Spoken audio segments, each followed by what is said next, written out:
Біраз отырған соң Әсенайға Нұртаң кейи бастады. Бұрын білмей келгендей күйеуі барын дәл мұның құшағына енді кіргенде есіне алғаны несі? Қызша қылымсығаны ма, әлде бұлданғаны ма, көңіл шаппай қиналғаны ма? Шын ұнатса көр жерді есепке ала бермес еді. Әйбір солқылдақ жері бар-ау. Сірә, үлкен ұятқа қалмай тұрғанда осы күйде тоқтата қойсам ба екен? Бір сәт тоқтай алар ма екем? Деп те толқыды. Бір-екі ай көрмей қоюға шыдаса, қалған уақытын орын-орнына өзі-ақ қоятын сияқтанады. Соған іштей бекінді де, бірақ түнімен дөңбекшіп түк ұйықтай алмады. Қазақы адам үшін айтуға, мойындауға да ұят. Бірақ ақ құба әйелді қалай құшақтары, қалай аймалары бәрі елестеп, бойы біресе суынып, біресе ысынып, әбден берекесі қашты. Ертесі Әсенейге телефон соғып: «Егер мені мазақ қылайын деп жүрмесең, 5 қаңтар жұмыстан кейін үйге кел, кіре берісте қарсы алам», деді де төтеннен төтен. Ойланды ма екен? Әсенай әжептәуір үнсіздіктен кейін: «Мақұл», деді де еш сырын аңғартпайтын момын үнмен Әсенай 5 күні сәл кешігіңкіреп келді. Таныс диванға жайғаса отырып жатып, үй ішіне көзін қыдырта тастады. «Сізге әйелдің керегі де жоқ сияқты ғой», деді жымиып. «Саған жолыққанша өзім де солай ойлаушы ем. Мен аға асығыңқырап тұрмын, уәде берген соң ұят қой деп». «Ұқтым, сіз де асығыңыз дегенің ғой. Онда кел дәмге отырайық». Нұртаң әдейі асықпады. Бүгін бел буып келмесе, онда тегі Әсенайдан бір жола күдер үзгенім дұрыс деп түйді. Асығыс екенін Әсенай қайта есіне салмады. Ас жеп шампан іше отырып екеуі талай әңгіме айтты. Ара-тұра құшақтап, әзіл арасында қысқа ғана сүйіп қойып, Нұртаң мүлде өзімсініп, емін-еркін отырды. Шай қамдап, ыдыс-аяқ жуып, ас үйдің әйелінше ас үйге кіріп шығып жүрген Әсенай Нұртаңға өзгеше әдемі көрінді. Бір кезде Әсенай орнынан тұрып, шығарып салмақшы кісідей, Нұртаң да үнсіз түрегеп қасына келді. Әсенай құшақтаған күйі айрықша жақындап, бір қолымен шамды өшірді де, екінші қолымен әйелді бауырына қысты. «Кеш боп кетті, аға. Өз үйіңде жүрген әйел ерте кештеп өз күйеуіне айтпайтын шығар. Сіз өз күйеуім емессіз ғой. Бүгіннен бастап өз күйеуіңмін, одан ары сөйлеспеймін». Аузын сүюден босатпай, итермелей апарып диванға қисайтты. «Үйде үтік жоқ, көйлегіңді шешіп таста», деді. Онысының әзіл екенін, не әзіл емес екенін де білмей, алғашқы ағытылған түйме екеуін де басқа дүниеге ала жөнелді. Лап еткен өртше төсіне қарай кимелеп келе жатқан Нұртаңды біресе алақанның, біресе білегін тосып жатты. Әсенай қас қағымдай ғана азар бөгеді. Бірақ еркектің қолы омырауын шеңгелдей қысқан сәт ерніне қымқыра қыршып, сүйсінгеннен көзін еріксіз жұмды. Төсінен қашқан тәтті діріл тұла бойын шым-шым тарап бара жатты. Ес жиып қайта бұлқынғандай деп еді. Нұртаңның шешіндіріп те біткенін аңғарды. Тырп етпей бұдан арғыға мен жауап бермеймін деген кісіше үн-түнсіз күтті.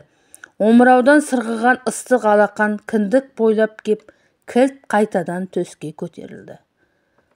Емшектің ұшында ғана дірілдеп тұрған тамшы сезімді шымшып қалғанда Әсенай өзінің қалай ыңырсып жібергенін аңғармай да қалды.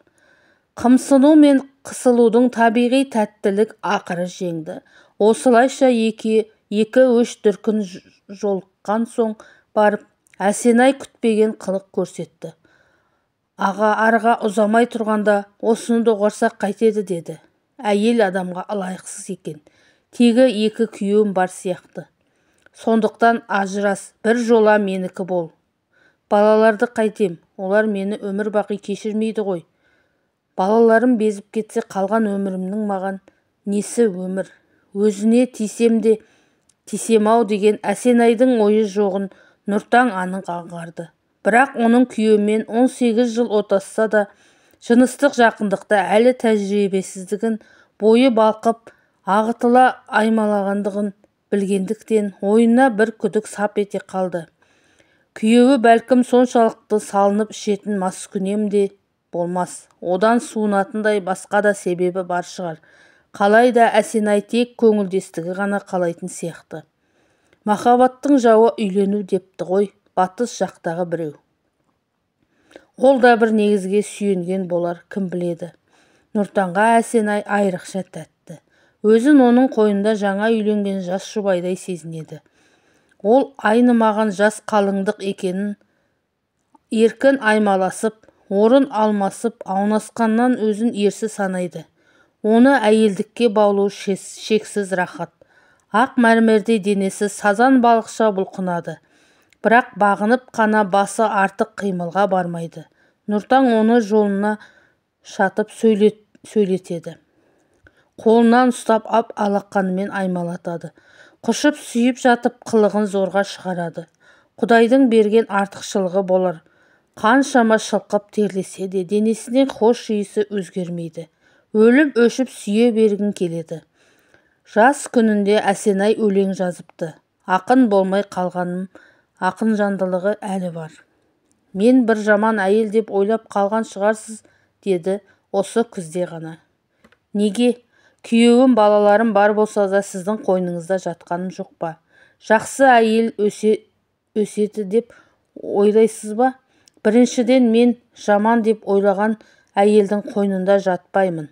Екіншіден, менің құшағымнан тапқан рахат өз үйіңнен табылса, онда сен мұнда келмес едің деп ойлаймын. Үшіншіден, сүйіспеншілік ақылдың жетегіне жүре бермейді. Қайта ақыл сүйіспеншілікті қорғауға тиіс. Өз қылығыңызды қорғау үшін өзіңіз шығарып алған қағида емес пе? Жоқ, халықтың ежелден келе жатқан ең көне қағидасы. Өте шығатын дүниенің сен бір өте шығатын қызығы емессің бе? Жаман әйел атанам деп, сен жаман еркек атанам деп, мен өз қызығымызға өзіміз ұмытылмасақ, ондай мәнсіз өмірдің керегі не? Өмір сүру деген меніңше өзіңді өзің тежеу емес, өз рахатыңды өзің жасау. Сондықтан жаным құшақта мені. Қасым ағай айтпақшы, мен кірмеген қойның қалмасын. Қалмаса қалмасын аға, тек сол Қасым ағаң ұсап артынан ақ ұрып жүрмейікші.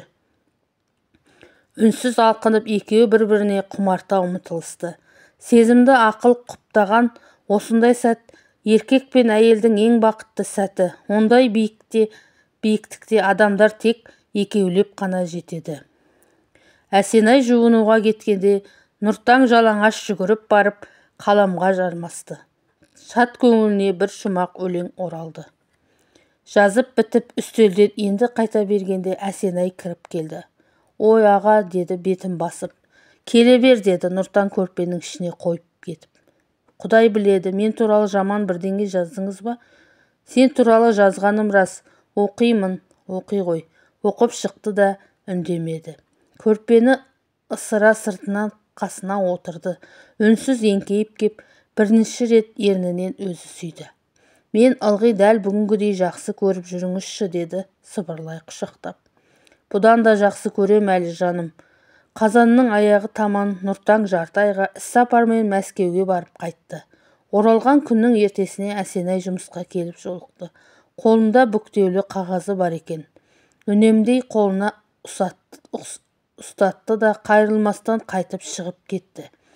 Өкпелеген-ау, деді қылығына қарап, қағаздың бүктеуін қобалжи ашты. Көкем, депті астын сызып. Көкем деген аузыңнан ау, деді деп іші елжіреп, сап-сау құрған адамды ауру қылдыңыз. Сізді күту маған өте ауыр тиді. Қалай қиналғанымды білсеңіз ғой. Әйелдің әлсіздігімен жылап та алдым. Жаным, сағындым сізді, сүйем сізді. Қоймай жүріп өзіңізге ғашық қып алдыңыз. Үнсіз күткеннен де басқа менің қолымнан не келеді? Қай істе де тілекшісіз екенімді ұмытпаңыз. Сағындым сізді.